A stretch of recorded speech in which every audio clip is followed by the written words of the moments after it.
right, let's hit the field. All right. Just wanted to talk, that's all. Today is Sunday, August 25th, and the Yankees were taking on the Rockies in the rubber game of a 3-game set. Another 50 home run season for Aaron Judge. My recap and your reactions coming up next. This is Pinstripe Territory. Welcome to Pinstripe Territory. Come on, everybody. Just when they thought I was out, They pull me back in. All right. Welcome back, everybody. I like baseball again. I like it. What a day for Aaron Judge. He is an absolute animal. 2 more home runs. He is now up to 51 long balls on the season, and I kind of predicted it. I tweeted before the game, I feel like Judge is going to get number 50 today, maybe number 51. Just kind of had that vibe. When I woke up, I kind of felt like Aaron Judge was going to do some work today. Also had home runs from Juan Soto, Giancarlo Stanton. They went back-to-back in the 7th inning. We had a 3-run shot from Gleyber Torres, who continues to swing the bat well out of the leadoff spot. He went 2 for 4 with 4 RBIs and a walk. He's back over 240 for the season. The OPS is up to 676, so clearly getting more comfortable out of that spot. The series, again, was entirely too close until about midway through this game. It was 4-3 in about the 5th inning. But it could have swung either way, and the Yankees could have actually lost this series, but they erupted in the 7th inning, scored 6 in the 7th and 8th, and finished with a 10-3 win and a 2 out of 3 series win against the Rockies. Finn Lodge says belly to belly to belly. And Richard Duff says, is Barry Bonds' record in jeopardy now? I don't think so, but we'll talk about Judge more in just a second. Got to talk about Stroman. We always talk about the starting pitcher when we begin the show because the starting pitcher is always so important to the game. And I felt like he was so-so today. He was just okay. Probably lucky that he wasn't facing a better offense. He went 5 innings. He allowed 5 hits, 3 walks, 3 runs, struck out 5. You would have liked to have seen him be a little bit more efficient with his pitches. 97 pitches in 5 innings is too much. 56 strikes. He did have 9 swings and misses. I felt like the sinker was a little bit flat again. On the season now, he has made 25 starts, so he's been taking the ball. He's been posting. That's extremely important. Got a 3.88 ERA. Not too shabby. 132 in the 3rd innings, 97 strikeouts, 57 walks, and a 1.39 whip. And honestly, despite a cold streak in the middle of the season, I'd say it's been a pretty solid year for Marcus Stroman, and the Yankees have to be happy with year number 1 of that contract. We'll obviously see how the postseason goes and how next season goes, but he's had a solid year. All right, let's talk about the man of the hour because the chat is filling up, and a lot of people want to talk about Aaron Judge, who is really, really good at baseball. He continues to mash home runs at a record pace. Home run number 50 in the 1st inning today. Home run number 51 in the bottom of the 7th inning. And he's right back on pace to break his own American League record of 62 home runs. His pace is up to 63. And in his words, he's not even locked in right now. 3rd time in his career that he has hit 50 or more home runs. He is now hitting .333. Despite the awful April. 51 dingers, 122 ribbies, and a 1.201 OPS, 6 stolen bases. His baseball reference WAR coming into this game was already a ridiculous 9.2 wins above replacement. It's got to be up closer to 10 after this one. And like I said, 3rd time in his career that he's hit 50 or more, and there's still 31 games left. He had 52 home runs in 2017, and we all thought that was amazing. He had 62 in 2022. That was amazing. He's probably going to beat that. If he stays healthy, 63 is well within reach. As we know, pitching in September a lot of times is very thin. A lot of guys worn out from a long season. A lot of guys on the IL, especially for teams that are out of it. You know, if a guy gets hurt, a pitcher, they shut him down, and you see some minor league guys. If he gets pitches to hit, 63 is in jeopardy. And can you guys even imagine if he had a normal April? he'd have 57, 58 home runs by now. Since May 4th, when he got ejected, he is batting .382. What? That's ridiculous. His on-base percentage this season is .466. I don't use the word redonkulous often, and a lot of people would tell you that redonkulous isn't even a word, and to those people I would say, don't be redonkulous. The home runs, I get. He's huge. He's strong. Pitchers throw harder than ever. I always figured that there would be a chance he could put up massive power numbers. But did anyone expect this guy to be a batting title level hitter? I mean, .382 since May 4th. That's ridiculous. He doesn't just hit home runs. If you took away all of his home runs since May 4th, when this run began, he'd still be hitting .251 over that stretch. And I remember back in 2016, when there was talk about calling him up for the first time, I remember Michael Kay said on his radio show that if you can keep him from striking out 250 times, and if he could hit .230 or .240, then he'd probably run into 40 home runs. And I felt like that was a realistic depiction of Aaron Judge, of the player that we would have been happy to have. But he was absolutely right about the power. Judge makes hitting home runs to right field at Yankee Stadium look accidental. Not easy, accidental. But nobody saw this kind of the ability to hit for average coming. He hit .350 a couple of times in college, but as a pro, he was mostly in the .270, .280 range in the minor leagues. He had some ups and some downs. He comes up, he hit .284 in 2017. You thought maybe he can, get a little bit more lucky one of these years, hit .290, maybe make a run at .300 in his best year. Honestly, if he hadn't had that ridiculous slump in April, he'd be hitting .350, .360, .370 right now. He has a legitimate chance to win the Triple Crown. And since May 4th, when he got ejected, and this was coming into today, it doesn't even include today, he was averaging a home run every 7.67 at-bats. And now 95 games since that day, 45 home runs. Unbelievable. Next year, I think there's going to be a lot of talk about Judge getting to 74 home runs. Because we don't know how many years of prime he's got left. So the pressure is going to be on for him to do it before he begins to decline. Bonds was 36 when he hit 73. We all know why. I don't know if Judge is going to be able to keep hitting home runs at this level for the next 4 years. I doubt it. But if we're lucky, we might get a couple of more chances, a couple of more runs. He's got to avoid the fluke injury. He's got to have a solid year front to back, April included. But in recent years, we've seen guys like LeBron James, Tom Brady, exceptional longevity. Will Aaron Judge be one of those guys? I doubt it. But maybe I shouldn't. The guy's amazing. He's preposterous. He's the T1000. He's just different. I want to hear in the comments from you guys, do you think Judge can hit 73 or 74 in a season before his career is finished? If it happens, I think it's most likely to happen next year.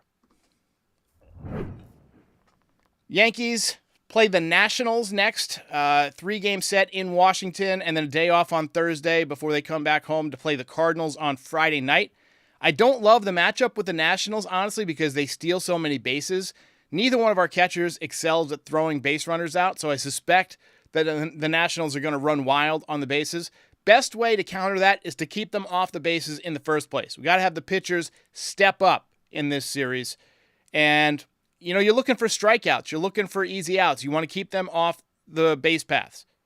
They do have some good young players. C.J. Abrams, their shortstop. He was a guy that was involved in the Juan Soto to the Padres deal. Luis Garcia Jr., their second baseman, is a good young player. And then their version of a possible left-handed Aaron Judge is James Wood. Also 6'7", also massive power and massive exit velocity in his first 200 plate appearances in the major leagues. So off to a good start. Also, all 3 games are scheduled for 6:45 p.m., so watch out for that. Quick word from our sponsor for today's episode, Mint Mobile, courtesy of the Foul Territory guys. And then we'll be back with the recap and the belt. I love a great deal, but I'm not going to run sprints in the outfield just to save a few bucks. It has to be easy. No hoops, no BS. With Mint Mobile, it really is that easy to get wireless for $15 a month with the purchase of a 3-month plan. Purchase and activation is super easy too. The longest part of the process is the time spent on hold waiting to break up with your old provider. To get started, go to mintmobile.com/territory. There you'll see that right now, all 3-month plans are only $15 a month, including the unlimited plan. All plans come with high-speed data and unlimited talk and text delivered on the nation's largest 5G network. You can use your own phone with any Mint Mobile plan and bring your phone number along with all your existing contacts. To get this new customer offer and your new 3-month premium wireless plan for just $15 a month, go to mintmobile.com/territory. That's mintmobile.com/territory. Cut your wireless bill to $15 a month at mintmobile.com/territory. $45 upfront payment required, equivalent to $15 a month. New customers on their first 3-month plan only. Speed slower above 40 gigabytes on unlimited plan. Additional taxes, fees, and restrictions apply. See Mint Mobile for details. All right, let's go. Let's get it going. Mark Stenrose with the Super Chat says, how do you DFA Tonkin? He's been consistent, throws multiple innings in relief. Big mistake. With the current bullpen issues lately, seriously, he asks? Well, he hasn't been as good in the second half. And with Hamilton coming back, Nick Birdie possibly coming back, I felt like the Yankees believe that they've gotten the best out of Tonkin, and they're going to try and, piece it together with the guys coming back off the injured list. All right, let's get to the game. Very ugly top of the first inning for the Yankees. 2 errors by Jazz Chisholm. Great effort on one of them, made a diving stop. Walk, a base hit, but somehow the Rockies only got 1 run. Bottom 1, nice at bat from Gleyber Torres to draw the walk in the leadoff spot. And 2 batters later, Mr. Aaron Judge doing damage.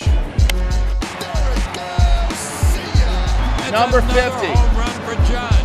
All right. Here comes the Judge. Into the left field bullpen, over the Star Insurance sign. Home run number 50 on the season. 2-run shot to put the Yankees back out in front right away.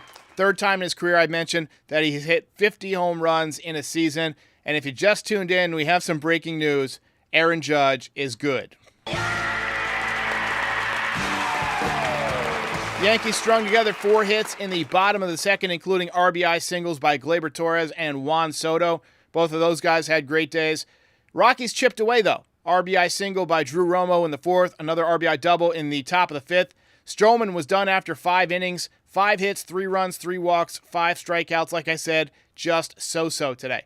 Bottom 5, scary moment. Giancarlo Stanton was at bat, and he took a big swing and he hit a bloop single, but the bat broke, and the broken half of the bat whipped around and, traveling at about 80 miles an hour, slammed right into the head of the home plate umpire, Nick Marley. And he wasn't wearing any kind of helmet. It's just a mask, right? So first it looked like it got him on the jaw, and then it looked like part of it got him on the back of the head or the side of the head. So obviously scary. He went down. He had to leave the game on a cart and with a neck brace. So, best wishes to him. I hope that he gets well soon. Yankees load the bases but did not score. Bottom of the 7th was fun. Yankees went back to back to back. Soto, Judge, and Stanton. First time that we've seen the Yankees hit 3 home runs in a row since 2020. Let's begin with Mr. Soto. There it goes. That ball is high. It is far. It is gone. Home run for Juan Soto. Home run number 37 for Juan Soto. No doubter. Back of the bullpen. Absolutely pummeled. And in any other year, he would be an MVP. This year, I think he probably does no better than 2nd, probably 3rd. But you know what? Still have to pay him. Pay that man his money. All right, so his on-base percentage now, by the way, up to .430. And the OPS, 1.035. Batting average has fallen under 300 for a moment. He's at 299. 300 just looks so much better than 299. It's weird. I mean, statistically, almost no difference. But anyway, one underrated part about Soto when it comes to his contract, is that there's no place that can offer him the protection in the lineup that the Yankees can. There's nobody else out there that can put Aaron Judge behind him in the lineup. Sorry. And speaking of Aaron Judge, next batter was the captain. The second home run of the game. Judge is gonna laugh about that one.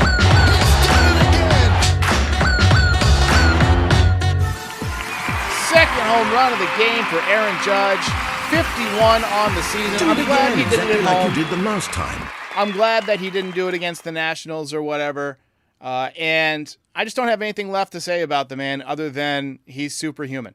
Next batter was Big G, Giancarlo Stanton, and of course he did not want to feel left out. Giancarlo Stanton rips one. Nice Stantonian blast. Giancarlo Stanton hits it out. 23rd home run of the season for Mr. Stanton, and he's been swinging the bat a little bit better lately. If he continues to heat up, we might get nuclear Stanton for the postseason, maybe for that Orioles series. Look, if we get Judge and Soto on base as much as they're on base and hitting the way they're hitting, and then we get a red hot or a nuclear Stanton behind him, we're going to do some serious damage in October. Bottom 8, I'm all out of home run buttons, but the Yankees got a 3-run shot from Gleyber Torres, his second hit of the game, 11th home run of the season, 4 RBIs on the day. That made it 10-3, and Torres obviously feeling much more comfortable in the leadoff spot. And the Yankees hang on to win a nail-biter. Ball game over. Yankees win. Yankees win.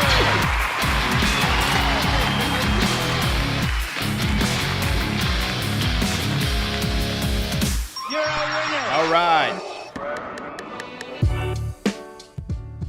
So, the Yankees win again, and for the moment, they remain in first place in the American League East. They're up by a game on the Orioles. The Orioles, meanwhile, are playing at 7 p.m. tonight against the Astros. Yusei Kikuchi on the mound for the Astros, and Dean Kramer on the mound for the Orioles. So, can't believe it, but we're rooting for the Astros tonight. Belt today, should be no surprise, the captain.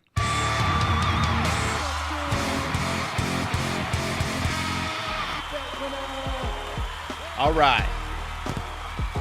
Belt number 10 for Judge on the season. He's creeping up on Juan Soto.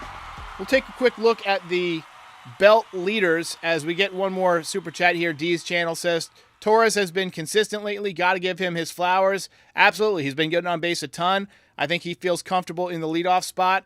He's definitely working on his swing. There's still time for him to get hot this year. I don't think he's going to be able to salvage his season and have his typical numbers, but he can still, hit over 250, maybe hit 15 or 18 home runs going into his free agency. Take a look at the belt leaderboard. Juan Soto remains your leader in the clubhouse with 15.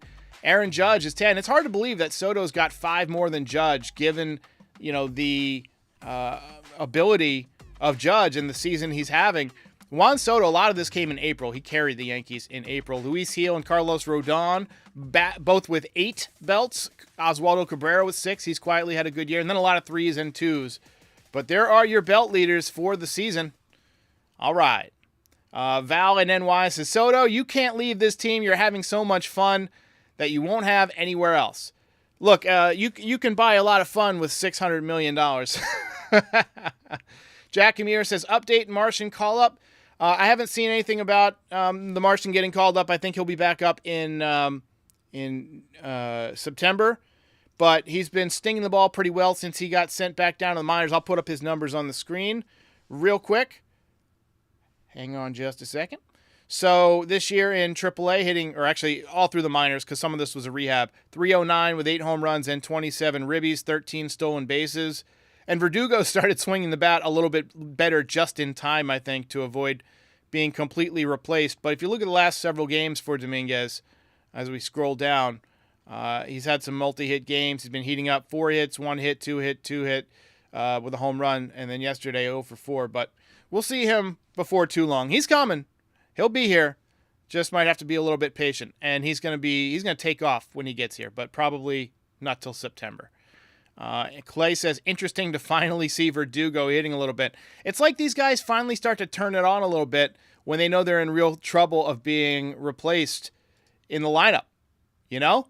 I feel like that's a thing. So, anyway, let's take a few more comments. Requinix says, we need Rizzo back even if he's only half a Rizzo. I want to see what he turns out to be. I don't think he's coming back to the Yankees next year. But if we can squeeze 1 month of good baseball out of him, a couple of big hits in the postseason, you'll take it. He's going to get the opportunity when he comes back because nobody's done enough to take that position away from him at first base. Rice had the 3 home run game, but he really hasn't done much since. DJ LeMahieu, 100 years old. Just not a good player anymore, although he did have a hit today. Might have had 2 hits today. How many did he? Let me see how many hits he had today. I know he had at least 1. Let me just double check. He was 2 for 4. Yeah, but he's still hitting 196 with a 522 OPS. So you take the larger sample size. But I think Rizzo will come back and play first base. I don't think they're going to use him off the bench. Now, if he goes 2 for 19, 3 for 41, like down the stretch, all bets are off. You got to have somebody in the postseason who can be productive. I'm not going to rule out Oswaldo Cabrera getting another chance over there. But if I had to bet today, and I'm not a gambling guy, I would bet that Rizzo is the Yankees' first baseman when the playoffs begin. All right, let's wrap it up with a few final thoughts here. Just a reminder to call the voicemail, 718-899-1068. We're going to do a voicemail show tomorrow, 11 a.m. I want to hear your thoughts on Aaron Judge. I want to hear your thoughts on the Soto contract. I want to hear your thoughts on the postseason rotation, on Gleyber Torres in the leadoff spot, on Jazz Chisholm, anything that you want to talk about. The catching battle, first base, Rizzo, LeMahieu, all that stuff. So call in, and we'll do a voicemail show tomorrow around, I'll probably put it around 11 or 11:30, something like that. And post games, remember, game starts at 6:45 the next 3 days. So we'll be live immediately following the game. Reminder to like the channel, subscribe to the channel, like the video, join as a member to support us financially. Follow on all your favorite podcast platforms. We got up to number 25 on the charts last week, so that's big. And we'll see you tomorrow with a voicemail show. Thanks, everybody who supported, and we'll see you next time.